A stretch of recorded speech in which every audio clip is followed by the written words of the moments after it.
How much did you study the story of the assassin, the attempted assassin? How much have you paid attention to it? You know what, Crooks or Cooks or whatever the guy's name is in Pennsylvania? I mean, I've read a fair amount about it, and it's pretty bizarre. It's very bizarre. It's bizarre. They haven't been able to get into his phone. Well, they got into his phone. Didn't they? Well, have they? I thought they've... I thought they said they did.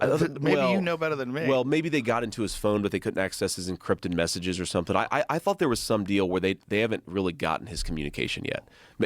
Yeah, it's I maybe haven't read it as closely as you have, so don't take that as gospel truth. You have access to more information, but maybe you can't talk about it. No, trust me. There's nothing about this that I have access to information I can't talk about. Well, there was a lot of weird stuff to it. One of them is that his where he lived was professionally scrubbed.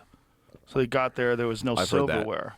There's no silverware. That's the place bizarre. Is scrubbed. Right? Yeah, there's nothing. There's no DNA, no hard drives, no nothing. Well, so and how do you get that close? I mean, do you shoot guns? Yeah. Okay, so I'm a pretty good shot. I served in the Marine Corps for 4 years. An AR-15 from 140 yards away is a pot shot. Even without a scope. He didn't have a scope, right? I don't believe he had a scope. But even without a scope. Without a scope. I mean, I've shot an M16 many times, and an AR-15 without a scope. There is no... It is shocking that he's alive. Yeah. Right? It really is. I'm a person of faith, but I think it's a genuine miracle that that guy didn't kill him. But how did he get so close? There's a lot of really big questions. Well, that he we was should be walking asking. around the area with a rangefinder before the event, and people were yelling and saying, "This he's on the roof. Got a gun. Yeah. He's on the roof." Yeah. You know, there was that crazy. I think it was a BBC reporter, somebody with an English accent, who did the report on the ground with the guy. You know, he's like got a MAGA hat on and a Bud Light. He's probably not a Bud Light. He's got some beer, and he's talking to this guy who saw Crooks get on the roof, and he's yelling at him. It's an amazing clip. He's yelling at him like, "Hey," he's yelling at police officers saying, "Hey, this guy's on the roof. Go and get him." And nobody responded to it. And the whole thing is very fishy to me, and I hope that we win and then get to the bottom of it, because I think somebody clearly screwed up. It doesn't seem like just screwed up.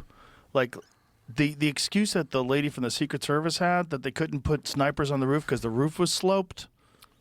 Like, all of it is bananas. No, that's story. ridiculous. That's ridiculous. And the miracle is Trump turns his head at the last second. That's at right. The very last second, he turns his head to look at the chart, and the bullet just grazes his ear. That's right. There's this stupid conspiracy out there. He's got a mark on his ear. I saw it. He has a mark on his ear, and people are like, "Why isn't there a hole in his ear?" Because it's just the edge of the skin got hit. That's right. all it was. That's right. It's the luckiest of luckiest shots ever for him. Unfortunately, not for the people that are behind him, because a couple of people got shot. And for anybody that thinks that was staged, you don't understand shooting. There's no way you can graze someone's ear from 120 yards. Absolutely You can hit not. them center mass. It's crazy. You're not going to be able to graze their ear. You could kill them easily, accidentally, if you were faking something like that. Well, we've all seen the graphics, right, of him turning his head, and if he hadn't turned his head, that it would have went right through his brain. And there was another one that went to the left side of him, right? That barely missed him. Yeah, that barely missed him. And then instantly that guy's dead, and then they take a hold of his body. He's cremated 10 days later. There's no press conference. There's no toxicology report. No one talks about it on the news. Right. And when there's a school shooter, we usually have the person's manifesto out there a day or two later. Yeah. We know nothing about the motive here, which I think is the craziest thing. You know, obviously he's motivated because he hates Donald Trump, but you don't know anything about the secondary motive. Man, it is weird. It is the only time weird. we don't get a manifesto is when they're trans.